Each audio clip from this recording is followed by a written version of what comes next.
Hello friends, स्वागत है आपका एक बार फिर से अपने यूट्यूब चैनल नॉलेज में। प्री डीएलएड एग्जामिनेशन 2025 वीओमीओ की वेबसाइट से आप किस प्रकार फिल करेंगे बीएसटीसी का फॉर्म जनरल एंड संस्कृत के लिए। आइए प्रोसेस स्टार्ट करते हैं। आप यहाँ देख सकते हैं, आपको यहाँ पे अधिसूचना भी दी गई है, गाइडलाइन भी दी गई है। अधिसूचना में ये मेंशन किया गया है कि फॉर्म कब चालू होंगे, कब खत्म होंगे। एक बार इस पर क्लिक करके मैं बता देता हूँ आपको। देख सकते हैं आप, आवेदन प्रारंभ करने की तिथि 6 मार्च 2025 है। लास्ट डेट 11 मार्च 2025।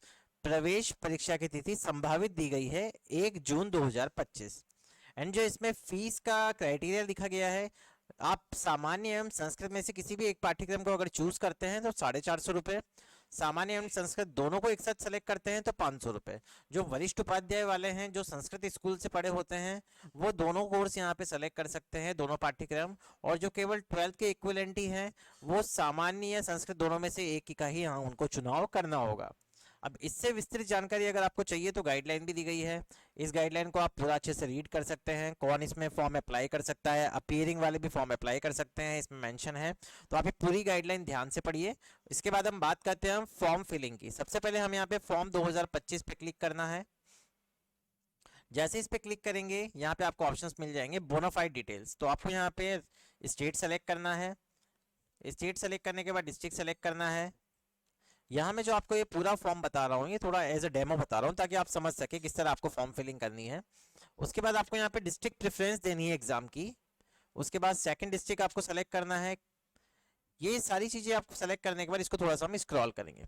स्क्रॉल करने के बाद अब आपको यहाँ पे कैंडिडेट का नेम देना है, फादर्स नेम देना है, मदर्स नेम देना है, मोबाइल नंबर देने हैं, डेट ऑफ बर्थ देनी है आपको यहाँ से। डेट ऑफ बर्थ के बाद आपको यहाँ पे जेंडर देना है कि जेंडर क्या है।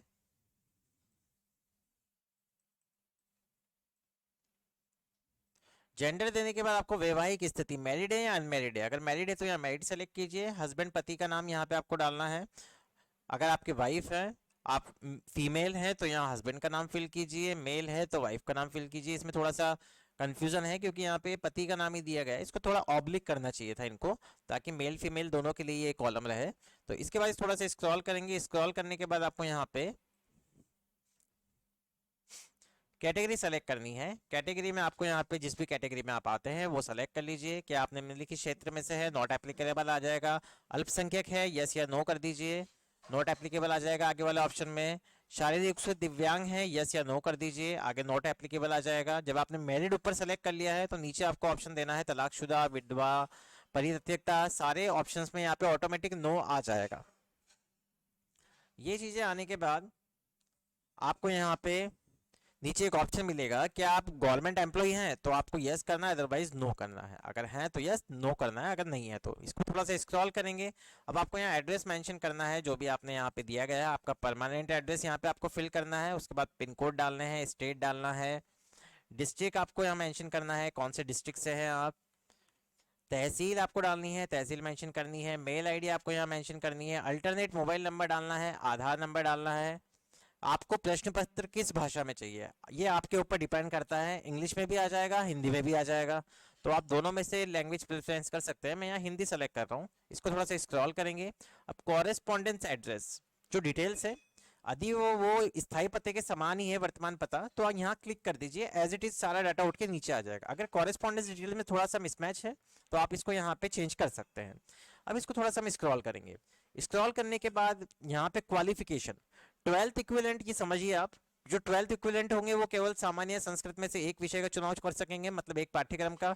जो 12th विद संस्कृत है, वरिष्ठ उपाध्याय, वो दोनों पाठ्यक्रमों का यहाँ चुनाव कर सकेंगे। एक बार मैं बता देता हूँ आपको। जैसे 12th इक्विवेलेंट हमने सेलेक्ट किया, तो अप्लाइंग फॉर अल्प भाषा, आप किसी अल्प भाषा के लिए भी अप्लाई करते हैं। अल्प भाषा क्या होती है मैं बता दूं आपको। यस कर देते हैं एक बार हम यहाँ पे।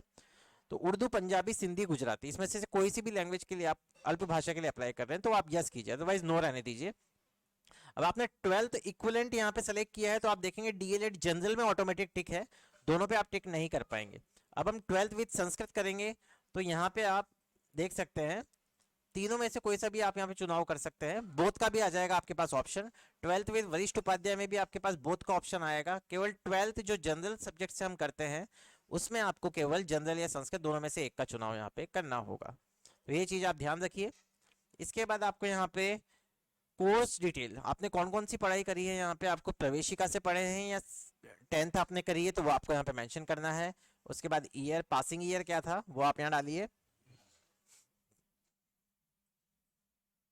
पासिंग ईयर यहाँ पे मेंशन करने के बाद आपको मार्क्स डालने हैं, कितने मार्क्स आपने ऑप्टेन कितने किए हैं, परसेंटेज कितना ऑटोमेटिक आ जाएगा। सीनियर सेकेंडरी आपने कहाँ से करी है, वरिष्ठ उपाध्याय कहाँ से किया है, इस बात को ध्यान रखिए। वरिष्ठ उपाध्याय प्रवेशिका होते हैं संस्कृत स्कूल के लिए, एंड जो secondary senior secondary normal general के लिए यहाँ पे यूज़ किया गया है। तो अब यहाँ पे हम board of secondary Rajasthan 12th का भी डाल देंगे डाटा, कितने मार्क्स हमें मिले, ऑप्टेन कितने किए, परसेंटेज आ जाएगी। अब इसको थोड़ा सा हम स्क्रॉल करेंगे। स्क्रॉल करने के बाद एक यहाँ पे चेकबॉक्स मिलेगा, चेकबॉक्स पे क्लिक कीजिए, नेक्स्ट बटन पे सिंपल आपको यहाँ पे क्लिक करना है। नेक्स्ट बटन पे क्लिक करने के लिए आपने यहाँ पे ऑप्शन हमने यहाँ पहले सेलेक्ट नहीं किया था, क्या आप डिफेंस पर्सनल वार्ड है तो आपको नो कर देना है, भूतपूर्व सैनिक है तो आपको नो कर देना है।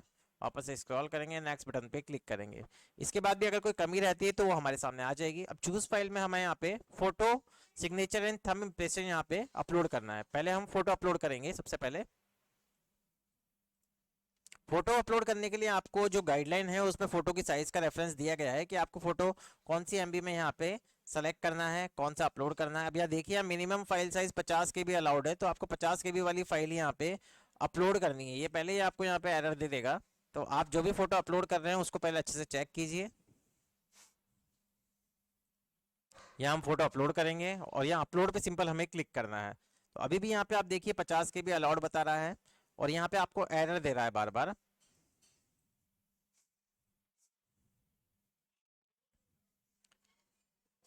अब आपको क्या करना है, एक एक करके यहाँ पे जो भी फोटो की प्रॉपर्टीज है वो आप यहाँ पे चेक कर लीजिए कि आपकी सही है या नहीं, 50 KB से कम है या नहीं है। Minimum file size KB allowed, ये वापस से वही एरर दे रहा है हमें। तो अभी इसमें टेक्निकल इशू भी आ रहा है, इसलिए अपलोड नहीं हो रहा है।